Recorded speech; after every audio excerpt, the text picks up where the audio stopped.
Yo, what's going on, guys? Welcome back to the channel. My name's Zilla. Today we're going to be discussing the topic, why gaming isn't fun anymore. Now, I know that this is a very open and broad topic, so we're going to mainly stick to my view on the current gaming landscape and how it's affected my overall outlook on gaming. A few of the issues we'll be discussing in today's video don't actually directly come from gaming, but instead outside forces such as life, age, and nostalgia. Anyway, I hope you guys enjoy the video, and if you stick to the end, don't forget to leave a like and subscribe. My current sub goal is 500, which I feel like we can hit by the end of August. Oh yeah, and if you agree or disagree with any of my points, make sure to leave your thoughts in the comment section down below. I'm very interested to hear other points of view on the subject. Well, enough yapping, let's dive into why gaming isn't fun anymore. Part 1. Overwhelming nostalgia equals underwhelming experience. I've come to realize that nostalgia plays a big factor into why we don't enjoy a lot of modern games. This can be applied in other facets of life as well, outside of gaming. As people, I think we always yearn for past moments that make us feel some type of way. For example, people always look back on an artist's older releases and hold them in a higher regard than said artist's most recent release, even if their new music is arguably better.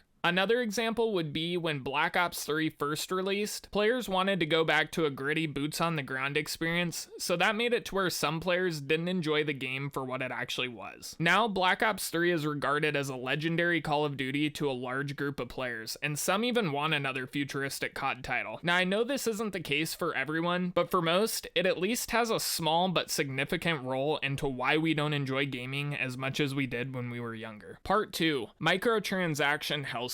I feel like we can all agree that when you turn on a game and are immediately met with pop-ups to either buy a new skin bundle, battle pass, or in-game currency, it's very off-putting. I'll be honest, I'm guilty of caving in and buying packs and battle passes, just as I'm sure most of you are. You see, that's the problem though. We as the players are stuck in a vicious cycle of constantly feeling the urge to buy a new skin or keep up with the latest battle pass out of fear that we're missing out on something special. Most games have a limited amount of time that a skin is able to be purchased, you know, like a timer next to the skin. That subconsciously makes you feel the need to buy the skin before it's gone forever, or at least until the next time a company wants to make a few bucks. It used to be that new items were unlockable through just simply playing the game. I feel like this was a symbiotic relationship between the player and the game. When the player has incentive to grind the game, that means that the game will have more active players, which in turn will create new players buying the game. It's a win-win. But somewhere along the lines, companies decided to stray away from the idea and instead opted for something that I like to call pay to wear. This completely got rid of the idea of grinding for a cosmetic. Instead, you pay $20 and have it immediately. This is a problem because it's a revolving cycle. There's always new skins coming out, which means in a game like Call of Duty that comes in with a price tag of $70 for the current gen offering, by the end of its life cycle, if you buy the battle passes and only 4 skin bundles that are $20 a piece, you're at least spending $270 on the game when all is said and done. Most of us complain about the prices of games, but a majority of us still spend an absurd amount on cosmetics, and we still sit here and wonder why nothing has changed. Part 3. Everyone wants to be a pro.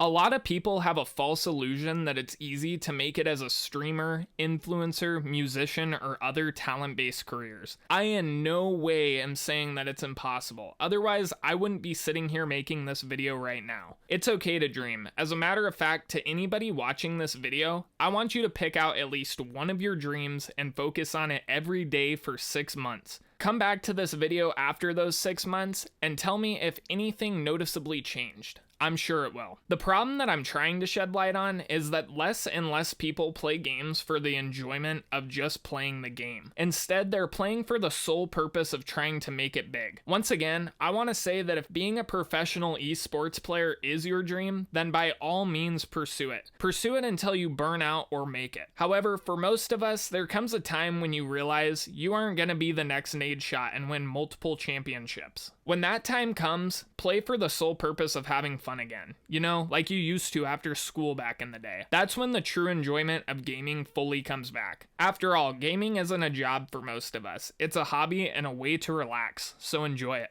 Part 4. Prioritizing gaming. I feel like this is the biggest problem, and again, it's one that I've been guilty of, and that's prioritizing playing video games instead of real life stuff. When playing games takes away from real experiences, that's when a problem's created. Though you may get your instant hit of dopamine by hopping on and getting absolutely destroyed in a few matches of Rocket League, internally, you know you could be doing something productive. Now, this isn't to say that you should only play video games when everything in your life is peaches and cream, because that's just unrealistic. What I'm trying to say is make sure that you're not letting video games take priority over everyday responsibilities. Personally, I like to make sure I have most, if not all, of my responsibilities out of the way before I sit down to play video games or record a video. Overall, I feel like most of us can agree that prioritizing playing video games heavily impacts how much we actually enjoy playing the game. Well, that's a wrap for today's video. I hope you all enjoyed it. If you did, make sure to leave a like and subscribe to keep up to date on future videos. Don't forget to let me know if you agreed or disagreed with any of my points in the comments section below. I'll look forward to reading your comments. And as always, have a good one.